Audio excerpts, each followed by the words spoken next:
Next topic है हम लोगों का इस चैप्टर के अंदर क्रॉप प्रोडक्शन मैनेजमेंट। पिछले वाले क्लास में हम लोगों ने क्रॉप वैरायटी इंप्रूवमेंट के बारे में देखा था, उसमें तो कोई दिक्कत नहीं है। चलिए, तो क्रॉप वैरायटी इंप्रूवमेंट में कोई दिक्कत नहीं है, तो आज हम लोग शुरू करेंगे अपना next topic crop production management.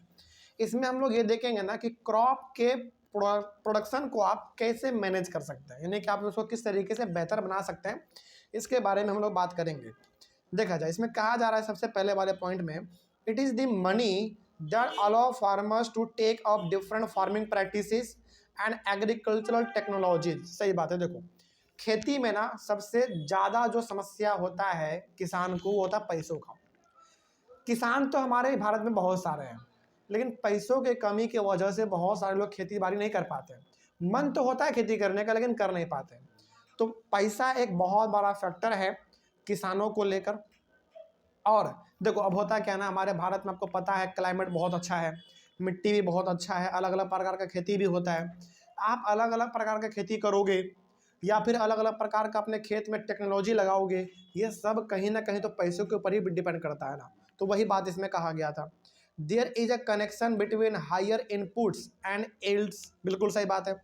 देखो, यदि आप अच्छे इनपुट डालोगे अपने खेतों में, यानी कि अच्छा फसल लगाओगे, ऑब्वियस ही बात है आपको जो यील्ड मिलेगा, यानी कि जो प्रोडक्शन होगा वो भी अच्छा होगा, ज़्यादा होगा, ऑब्वियस ही बात है। ठीक है, तो इन दोनों के बेसिकली इन दोनों के बीच में कनेक्शन है। ज़्यादा अच्छा लगाओगे तो ज़्यादा अच्छा मिलेगा, कनेक्शन है बेसिकली। आगे है इसमें आपका 10, the farmers purchasing capacity for inputs decides cropping system and production practices. अब देखो, ये ना पूरी तरीके से किसान के बाइंग कैपेसिटी पे डिपेंड करता है। बाइंग मतलब किसान के पास यदि पैसा है तो वो बेहतर क्रॉप को खरीदेगा, बेहतर अपना सीड्स खेतों में लगाएगा, और यदि वो बेहतर लगाएगा तो ऑब्वियस ही बात है बेहतर प्रोडक्शन मिलेगा उसको। तो वही बात यहाँ पे कहा है कि 10 फार्मर्स परचेजिंग कैपेसिटी, मतलब कि फार्मर का कैपेसिटी जो है किसी भी चीज़ को खरीदना, वही डिसाइड करेगा कि वो किस प्रकार का खेत अपने, मतलब किस प्रकार का खेती करना चाहता है। जैसे मान लीजिए, जैसे आपको पता है चाय के खेती में ना बहुत पैसा लगता है, गन्ने के खेती में बहुत पैसा लगता है, रबर के खेती में बहुत पैसा लगता है, कॉटन के खेती करने में बहुत पैसा लगता है। तो यदि उसके पास पैसा ज़्यादा होगा, उसका परचेजिंग कैपेसिटी ज़्यादा होगा, ऑब्वियस ही बात है वो ज़्यादा महंगा क्रॉप लगाएगा। यदि उसके पास पैसा नहीं है, उतना संपत्ति नहीं है, तो उसका जो सिस्टम होगा, क्रॉपिंग करने का जो सिस्टम होगा, बहुत ही थोड़ा सा नीचे का होगा, क्योंकि पैसा नहीं है भाई। तो वही बात है। तो फार्मर के परचेजिंग कैपेसिटी पे डिपेंड करता है कि वो किस प्रकार का क्रॉपिंग सिस्टम लगाना चाहता है, या फिर किस प्रकार का वो फसल लगाना चाहता है। जो भी आप कह लीजिए वो सब सही है। Therefore production practices can be at different levels. अब देखो, हर किसान के पास अपना पैसा अलग अलग है। अब चूंकि हर के पास पैसा अलग है, हर का कैपेसिटी अलग है, तो फसल लगाने का तरीका भी सबका अलग होगा। कोई महंगा सब क्रॉप लगाएगा तो कोई सस्ता क्रॉप लगाएगा, यानी कि प्रोडक्शन करने का जो प्रैक्टिस है वो सबका अपना अलग अलग होगा, डिफरेंट लेवल है इन सबका। They include no cost production, low cost production and high cost production practices. अब मैंने कि पैसों के आधार पर देखा जाए तो 3 प्रकार का आप बेसिकली प्रैक्टिस कर सकते हैं एग्रीकल्चर में। नो कॉस्ट प्रोडक्शन का सिंपल सा मतलब क्या हुआ, जिसमें पैसा लगता ही नहीं है, सिंपल। लो कॉस्ट प्रोडक्शन का मतलब क्या हो गया, जिसमें पैसा कम लगेगा। और हाई का मतलब आपको पता है, जिसमें पैसा बहुत ज़्यादा लगे। तो इस प्रकार का एग्रीकल्चरल प्रैक्टिसेस हैं जो कि अलग अलग किसान अपने कैपेसिटी के अनुसार अपना खेती करता है। ऐसा अब थोड़ी है कि कोई आदमी गरीब है तो वो एकदम 100 बीघा ज़मीन में खेती कर लेगा, ऐसा थोड़ी है। कहाँ से करेगा भाई, पैसा ही नहीं है तो। ठीक है, चले खैर आगे बढ़ते हैं। अब इसी टॉपिक के अंदर हम लोगों को अलग अलग चीज़ों के बारे में पढ़ना है। ठीक है, तो पहला हम लोग इसमें ए नंबर में पढ़ेंगे न्यूट्रिएंट मैनेजमेंट के बारे में। इसके अंदर ना हम लोगों को बहुत कुछ पढ़ना होता है। जैसे इसके अंदर ही हम लोगों को पढ़ने को मिलेगा मैन्योर के बारे में, इसी के अंदर हम लोगों को पढ़ना पड़ेगा फर्टिलाइज़र के बारे में भी हम लोग को इसी के अंदर पढ़ना पड़ेगा। उसके बाद फिर हमारा आएगा बी नंबर में इरिगेशन।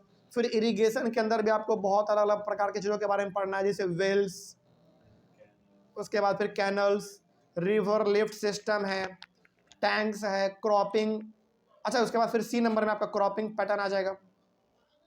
सी नंबर, अच्छा क्रॉपिंग पैटर्न मतलब सी नंबर में यह रहेगा, मतलब ये अलग हो गया आपका फिर। ठीक है, इसमें आपका मिक्स्ड क्रॉपिंग आ जाएगा, इंटर क्रॉपिंग आ जाएगा, क्रॉप रोटेशन आ जाएगा, और तब जाकर आपका अगला टॉपिक आएगा आपका most important crop protection management. तो इतना हम लोगों को पढ़ना पड़ेगा इसमें। चलिए शुरू करते हैं।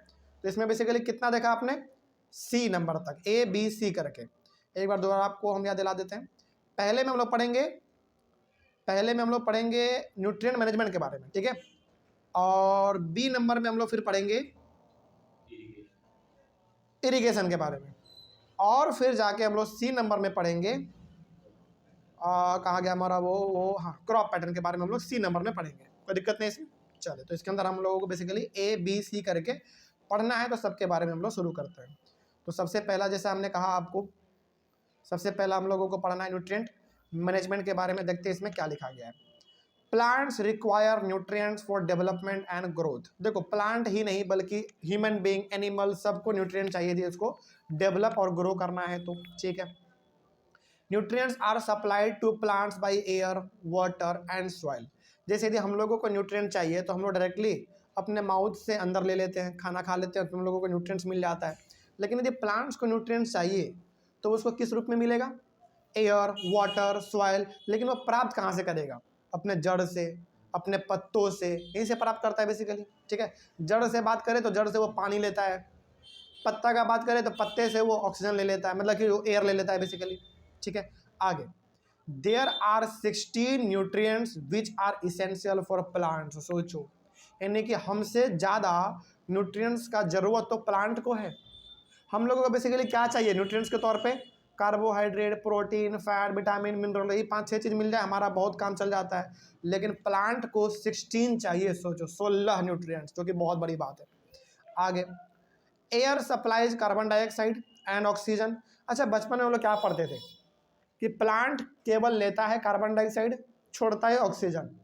ये ना हम लोगों ने बचपन में पढ़ा है, लेकिन ये ना बहुत बड़ी गलत बात है। प्लांट बड़े लेवल पे कार्बन डाइऑक्साइड लेती तो है, लेकिन उसको ऑक्सीजन भी चाहिए होता है। इस बात को आप याद रखिएगा। लेकिन हाँ, ऑक्सीजन कम चाहिए होता है, लेकिन ऑक्सीजन भी उसको चाहिए होता है, ठीक है। कम ही सही, लेकिन चाहिए होता है उसको, ठीक है। तो air supplies carbon dioxide and oxygen. Plant को एयर से क्या मिल जाएगा, कार्बन डाइऑक्साइड और ऑक्सीजन मिल जाएगा। Hydrogen comes from water, water से मिल जाएगा हाइड्रोजन। अच्छा, फिर वाटर से हाइड्रोजन कैसे मिलेगा भाई? हाँ बिल्कुल, वाटर का फॉर्मूला क्या होता है, H2O। और वहाँ पे जो H है वो हाइड्रोजन के लिए तो है। तो वाटर मिल जाएगा, मतलब कि हाइड्रोजन मिल जाएगा प्लांट को, कहाँ से, वाटर से मिल जाएगा। And soil supplies the other 30 nutrients to plants. और बाकी जो 13 न्यूट्रिएंट्स बच गया वो प्लांट को मिल जाता है मिट्टी से। बिल्कुल सही बात है। आगे, among these 13 nutrients 6 nutrients are required in large quantities and are therefore called macro nutrients. अब ये जो 13 न्यूट्रिएंट्स बच गए, देखो यहाँ पे ना थोड़ा सा आप समझना। पहला न्यूट्रिएंट तो इसका क्या हो गया, कार्बन डाइऑक्साइड और ऑक्सीजन, जो कहाँ से मिल जाएगा, एयर से। दूसरा हो गया हाइड्रोजन, जो कहाँ से मिल जाएगा, वाटर से। तीसरा हो गया, सॉरी कहाँ गया हमारा, and soil supplies other 13 nutrients. अच्छा, इसमें तो 3 हो गया ना हमारा, कार्बन डाइऑक्साइड पहला, दूसरा ऑक्सीजन और तीसरा हाइड्रोजन। कितने न्यूट्रिएंट्स हो गए, 3, बचे कितने, 13। और ये 13 का 13 न्यूट्रिएंट्स को कहाँ से मिलता है, मिट्टी से मिलता है, यानी कि सॉइल से मिलता है। और इन 13 न्यूट्रिएंट्स में से 6 न्यूट्रिएंट्स इसके बहुत ही बड़े लेवल पे चाहिए, इसको लार्ज क्वांटिटी में चाहिए। इसीलिए हम लोग उसको क्या बोलते हैं, मैक्रो न्यूट्रिएंट्स। याद रखिएगा, कोई पूछे कि मैक्रो न्यूट्रिएंट्स क्या है तो यह बताइएगा आप कि प्लांट्स को ना 30 न्यूट्रिएंट्स चाहिए होते हैं, कहाँ से, मिट्टी से, जिसमें से 6 उसको बड़े लेवल पे चाहिए होते हैं। उन्हीं 6 न्यूट्रिएंट्स को हम लोग क्या कह देते हैं, मैक्रो न्यूट्रिएंट्स कह देते हैं, जो उनको बड़े लेवल पे चाहिए होता है। Examples of macro nutrients are, है एग्जाम्पल आपके पास, nitrogen, phosphorus, potassium, calcium, magnesium and sulphur. तो देख लो क्या 6 हुआ, nitrogen 1, phosphorus 2, potassium 3, calcium, magnesium, sulphur 6 हो गया। ये 6 ऐसे न्यूट्रिएंट्स हैं जो मैक्रो न्यूट्रिएंट्स हैं। कहने का मतलब प्लांट को ये ज़्यादा लेवल में चाहिए होता है, बड़े लेवल पे चाहिए होता है, ठीक है। आगे बढ़ते हैं। अब 13 में से 6 घटाओ तो फिर कितना बचा, 7 बचा। The other 7 nutrients are required in small quantities and are therefore called micronutrients।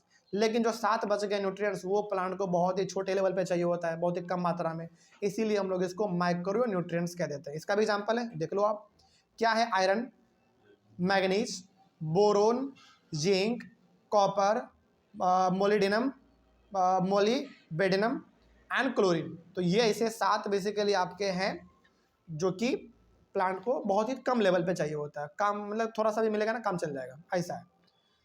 आगे बढ़ते हैं, फिर अगला क्या है, deficiency of these nutrients affects the yield, growth and development of plants. अच्छा आप लोग देखते हैं ना, कोई प्लांट छोटा ही रह जाता है, कोई प्लांट बहुत ग्रो कर जाता है। जो प्लांट छोटा रहा इसका मतलब ये दर्शा रहा है कि उसको न्यूट्रिएंट्स सही मात्रा में नहीं मिला है, और जो प्लांट अच्छी तरीके से ग्रो कर जाता है वो दर्शा रहा है कि उसको न्यूट्रिएंट्स भरी मात्रा में मिला है उसको। क्या सेम चीज़ हमारे ह्यूमन बींग के साथ नहीं होता क्या?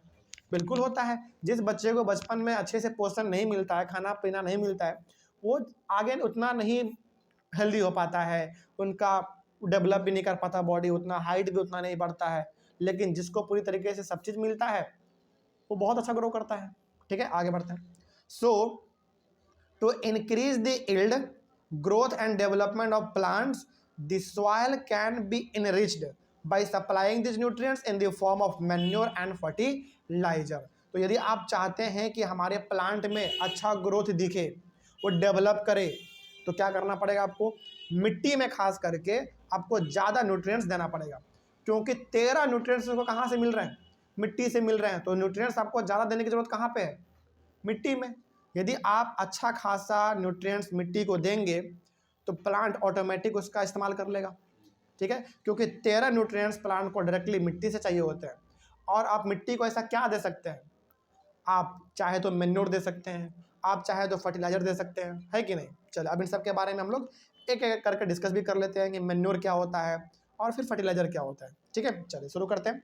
पहले डिस्कस करेंगे मेन्योर के बारे में। Manure is prepared by the decomposition of animal excreta and plant waste। अब ये ना होता क्या है, थोड़ा सा आपको हमने बताते हैं बहुत ही विस्तार से। जैसे गाय का गोबर हो गया आपका, उसी प्रकार से प्लांट का पत्ता हो गया, प्लांट का टहनी हो गया, उसी प्रकार से आपके घर में आलू का छिलका हो गया, प्याज का छिलका हो गया, खीरा का छिलका हो गया, है ना, फिर से आपका संतरा का छिलका हो गया। ये सब ऐसे सामान हैं, ऐसे वेस्ट मटेरियल हैं जो कि सड़ सकता है, गल सकता है। इन सबको सड़ा गला के जो आप एक खाद बनाते हो उसी को हम लोग कहते हैं मैन्योर। और क्या इसमें जरा सा भी केमिकल का मात्रा होता है क्या? बिल्कुल भी नहीं, क्योंकि तो नेचुरल है भाई। ठीक है, इसी को हम लोग कहते हैं मैन्योर। तो एनिमल एक्सक्रेटा का मतलब क्या हो गया? एनिमल का वेस्ट बेसिकली। और आमतौर पर हम लोग इसको आम भाषा में क्या कहते हैं? गोबर कह देते हैं। ठीक है, आगे manure contains large quantities of organic matter. Organic matter मतलब जिसमें बिल्कुल केमिकल नहीं है। तो मैन्योर में केमिकल तो होता ही नहीं है, क्योंकि सब चीज़ हमारे इसमें गार्डन का, एनिमल का, घर का सामान होता है। And also supplies small quantity of nutrients to this soil. देखो पता है, मैन्योर के साथ ना एक अच्छाई है तो एक बुराई भी है।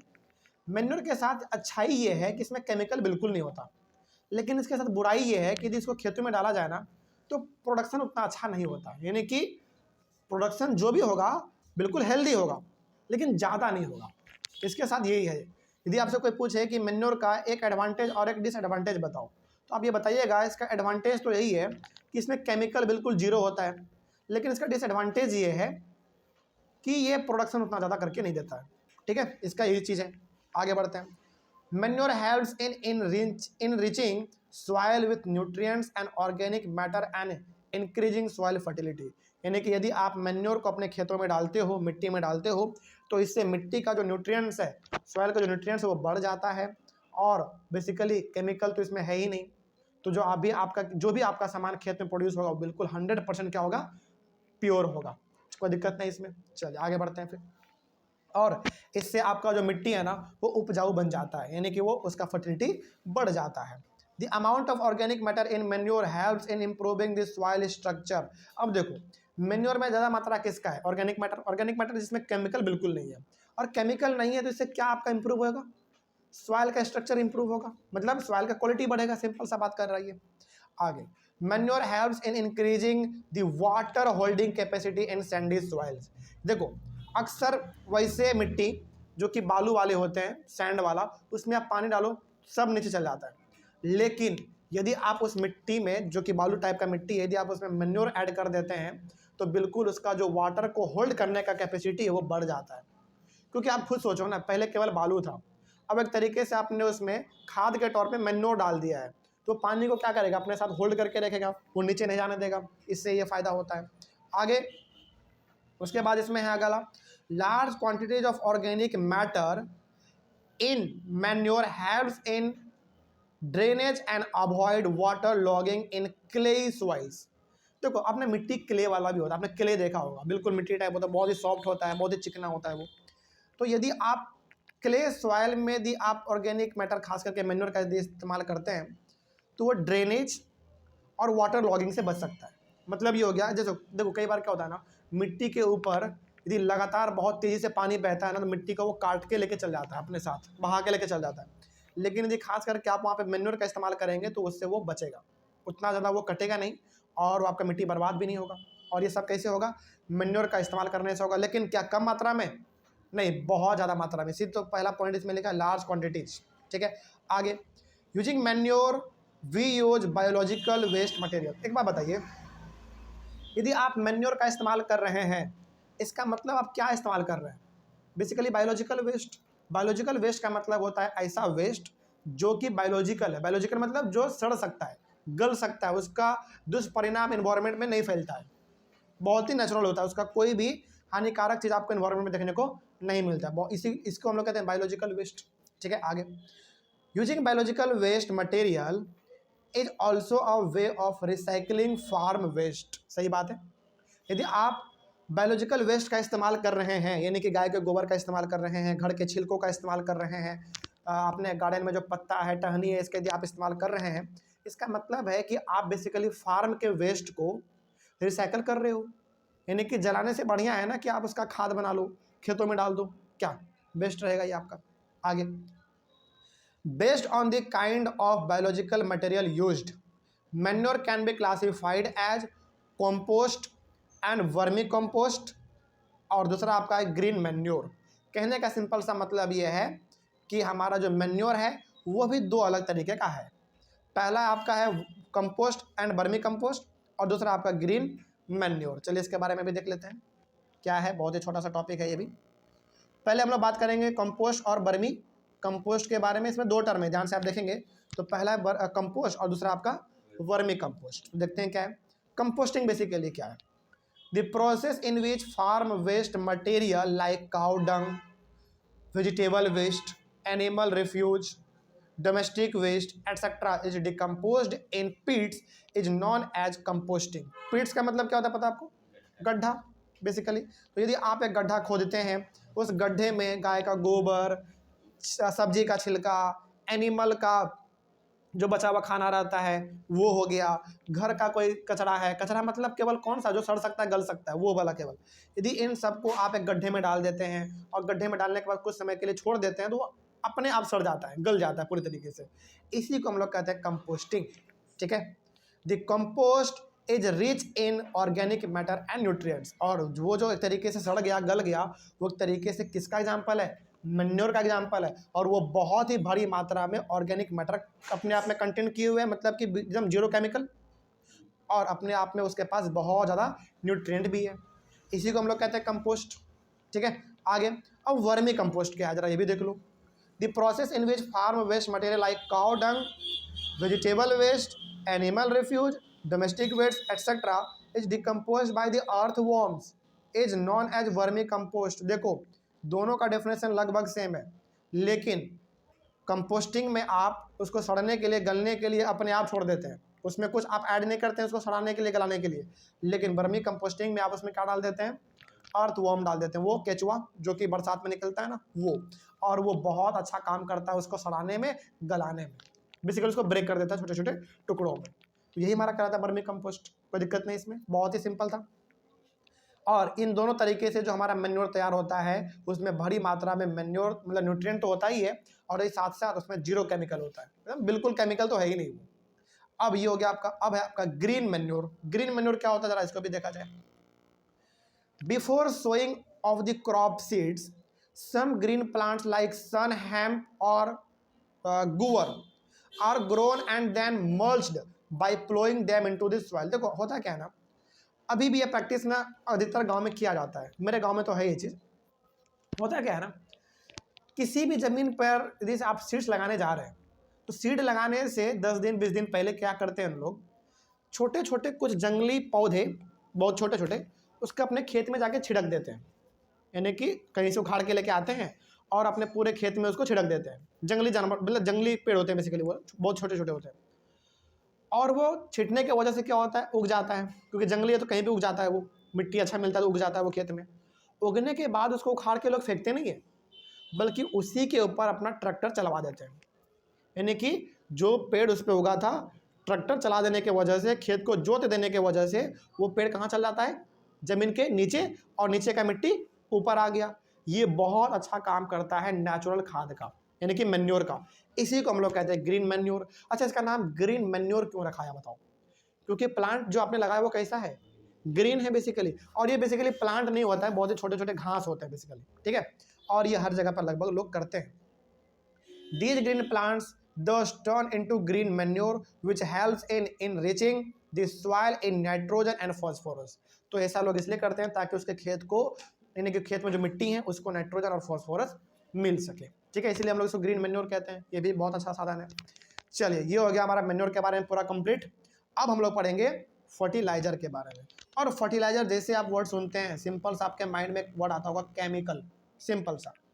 चलिए अब केमिकल के बारे में पढ़ते हैं। इसमें क्या लिखा हुआ है, fertilizers are commercially produced plant nutrients. देखो, प्लांट को न्यूट्रिएंट आप दो तरीके से दे सकते हैं, एक खुद बना के, और एक नेचर जो बनाता है।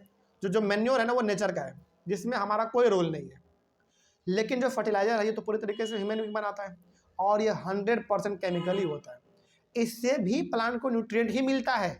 देखो, अब यदि आपसे कोई पूछे कि फर्टिलाइजर का ड्रॉबैक और इसका मतलब इसका एडवांटेज और डिसएडवांटेज क्या है, बिल्कुल है। फर्टिलाइजर का इस्तेमाल करने से सबसे बड़ा एडवांटेज ये है कि प्रोडक्शन आपका बहुत बढ़ जाएगा, एकदम अनलिमिटेड प्रोडक्शन होगा।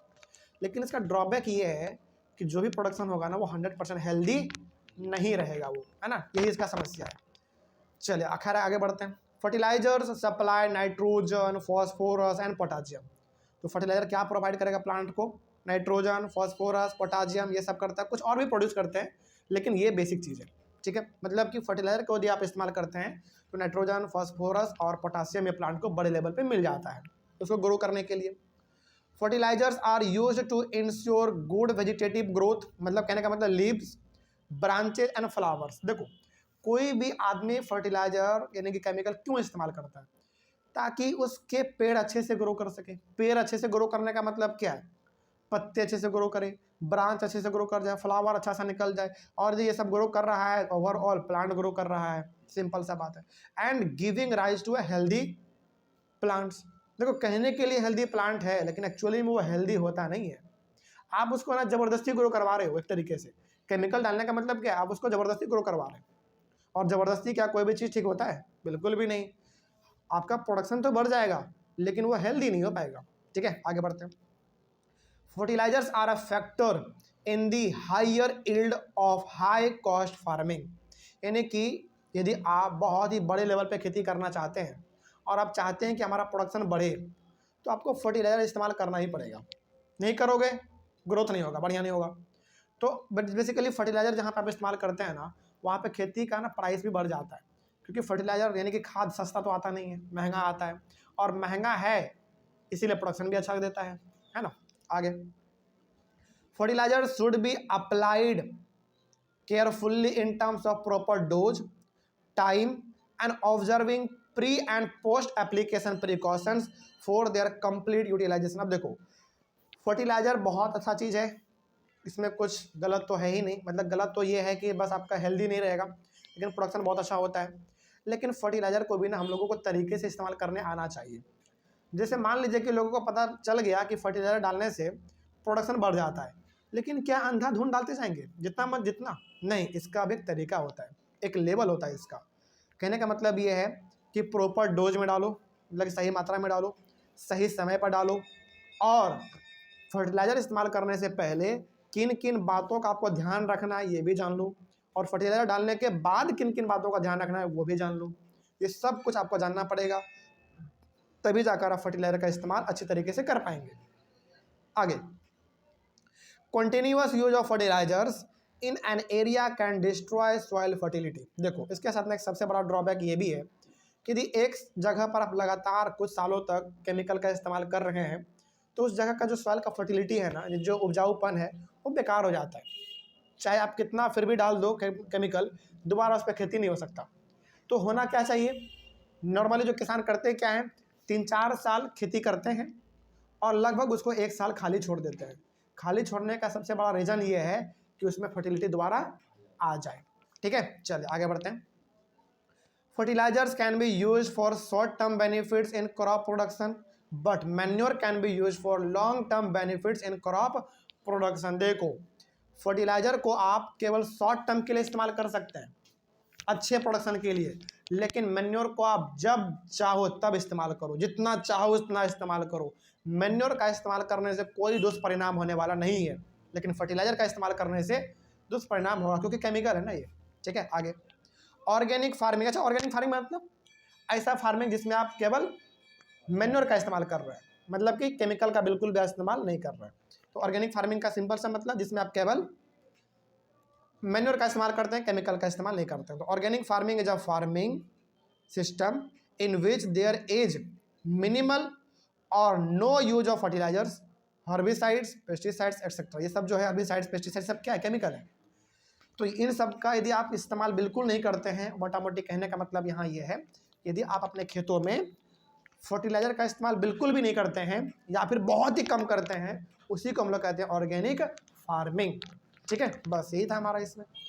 आगे देखा जाए, in organic farming there is complete use of organic manures.